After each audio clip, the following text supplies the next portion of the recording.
श्रीधाम वृंदावन अद्भुत और अलौकिक स्थान है और इस अद्भुत स्थान पर दुनिया भर से भक्त आते हैं आनंद के सागर में डूब जाने। वृंदावन में ऐसा ही एक भव्य स्थान है द्रविड़ शैली में बना श्री गोदा रंगमन्नार मंदिर, जिसे रंगजी मंदिर के नाम से भी जाना जाता है।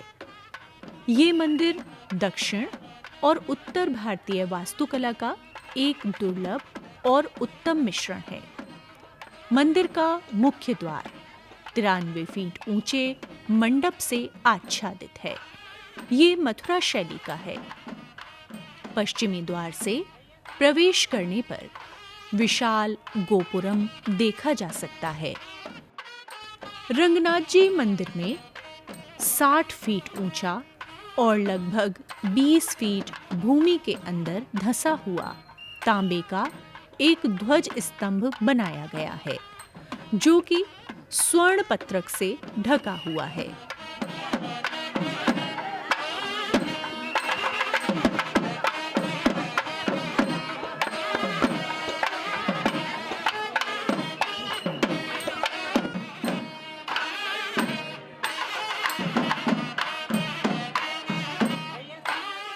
यह श्री रंगनाथ मंदिर वृंदावन में है। 1845 में ये बनना शुरू हुआ था और 1851 में ये पूरी तरह बनकर खुला सबके लिए। श्री रंगदेशिक स्वामी जी जो छठी पीढ़ी में मेरे बाबा भी हैं, उनकी प्रेरणा से उनका ही ये विजन है जिससे ये बना मंदिर। वो कांचीपुरम एक अगरम जैसे एक छोटे से शहर है, कस्बा है जहाँ के थे, और वहाँ से दक्षिण भारत से चलकर वो यहाँ आए। उनको स्वप्न आता था हर बार कि उत्तर भारत की तरफ ही रास्ता खुला है और दक्षिण पूर्व पश्चिम सब जगह एक भैंसा आके खड़ा हो जाता था। उन्होंने अपने गुरु से पूछा तो उन्होंने कहा कि वहाँ तुम्हारा भविष्य वहीं, आप उत्तर जाओ। तो वो यात्रा करते हुए यहाँ आए, गोवर्धन रुके। गोवर्धन में एक श्रीनिवासाचार्य करके उनके गुरु बने, उनसे उन्होंने दीक्षा ली। वहाँ उन्होंने 15-17 साल तपस्या की और वो गद्दी गोवर्धन की उनको दी गई। और उसके बाद जैन बंधु थे राधा कृष्ण जी और लक्ष्मी चंद जी, वो उनसे बड़े प्रभावित हुए और यहाँ के धनाढ्य सेठों में से एक थे। तो उन्होंने उनसे पूछा कि आपकी क्या इच्छा है, तो उन्होंने बताया कि मुझे एक मंदिर बनाना है। जो मैं ख़ास तौर से यहाँ बताना चाहती हूँ कि ये किसका मंदिर है। यह कृष्ण रूपी, विष्णु रूपी, कृष्ण रूपी भगवान ही है रंगनाथ, और गोदा जी उनकी वो हैं सखा। और गोदा जी 8वीं सदी में दक्षिण भारत की महान संत हुई और उन्होंने कई गीत सिर्फ कृष्ण के और वृंदावन और गोकुल के लिए लिखे। सशरीर वो कभी यहाँ आई नहीं, मानस वृंदावन में रहीं और उन्होंने बड़े गीत और कृष्ण की प्राप्ति के लिए उन्होंने व्रत रखा और कृष्ण से विवाह किया। तो उनकी इच्छा को पूर्ण करते हुए श्री रंगदेशिक स्वामी जी ने वृंदावन में यह मंदिर बनाया।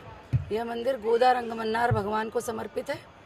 गोदा राधा स्वरूप है और रंगमन्नार कृष्ण स्वरूप है। इस मंदिर में प्रतिवर्ष होने वाला ब्रह्मोत्सव मेला अत्यंत प्रसिद्ध है, जिसे रथ के मेले के नाम से भी जाना जाता है। चैत्र कृष्ण द्वितीय से चैत्र कृष्ण दशमी तक ये मेला 10 दिन अनवरत चलता है।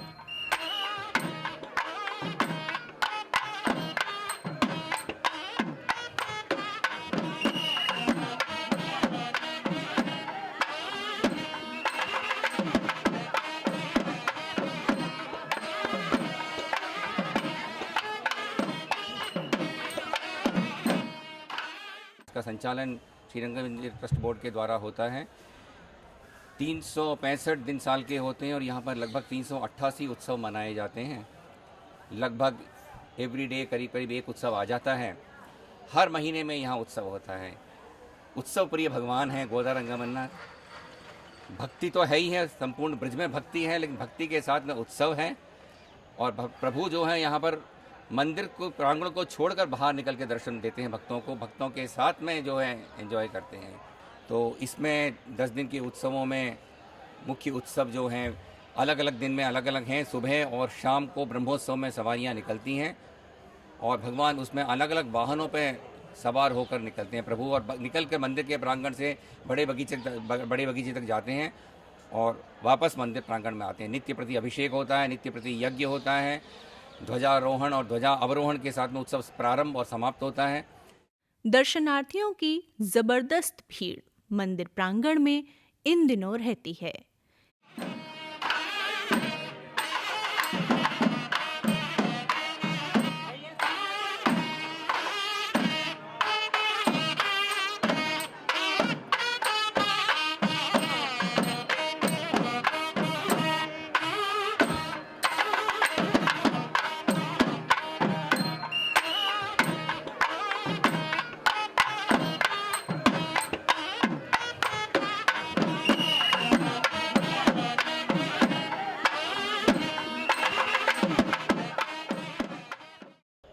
श्री गोदारंगमन्नारम राधा कृष्ण स्वरूपकम सर्वाभीष्ट प्रदम वंदे वंदनीयम सुरादेवी। गोदा लक्ष्मी जी, दक्षिण में इनको आंडाल भी कहा जाता है, मन्नारायण नारायण स्वरूप, ये दोनों ही लक्ष्मी नारायण राधा कृष्ण के स्वरूप हैं, जो सबको भक्तों को मनोकामना पूर्ण करने वाले, सबके अभिष्ट को पूर्ण करते हैं, जिनकी वंदना स्वरादेवी देवता लोगों ने भी उनकी वंदना की है। यह श्री रंग मंदिर दिव्य देश है। नित्योत्सवई नित्य मंगलम, जहाँ नित्य उत्सव हो वर्ष पर्यंत, उसको दिव्य देश कहा जाता है। यहाँ पांचरात्र विधि कृष्ण यजुर्वेद से पूजन अर्चन बंदन होता है। चैत्र कृष्ण पक्ष में ब्रह्मोत्सव होता है, जो आज तृतीय दिवस की आज सवारी है। प्रातःकाल गरुड़ जी का दर्शन होता है, उसमें गरुड़ भगवान पे विराजमान होकर भगवान सेवा और भक्ति के प्रतीक के रूप में प्राणी मात्र को दर्शन देके प्रभु का स्मरण कराकर भगवान उनको मन जो है केंद्रित करते हैं।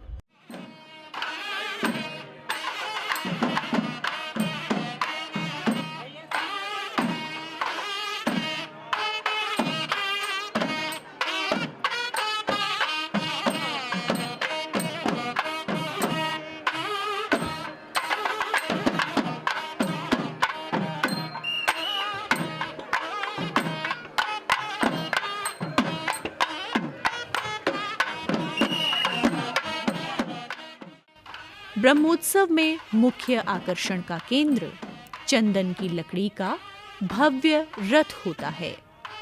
ब्रह्मोत्सव के समय प्रतिदिन 2 झांकियां निकाली जाती हैं। इस तरह 10 दिन विभिन्न स्वरूपों का महोत्सव में आगमन होता है। साथ ही पारंपरिक वाद्य यंत्रों की मधुर ध्वनि, सुगंधित सामग्री और मशालें भी साथ रहती हैं। जिस दिन रथ प्रयोग में लाया जाता है, उस दिन अष्टधातु की मूर्ति रथ के मध्य स्थापित की जाती है। रथ पर सुशोभित श्री विग्रह की आरती उतारी जाती है।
दर्शनार्थियों की जबरदस्त भीड़ मंदिर प्रांगण में इन दिनों रहती है।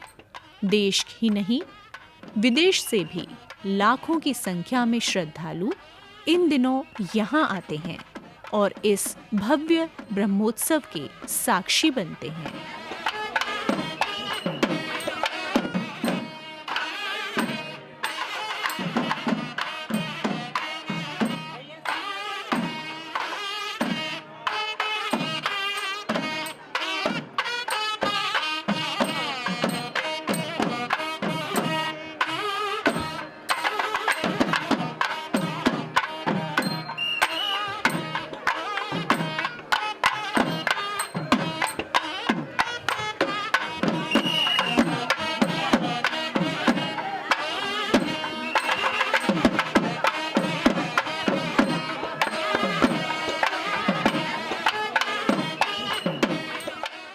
इसके दोनों ओर पुजारी और सेवायत साथ साथ मंत्रोच्चारण करते हुए चलते हैं।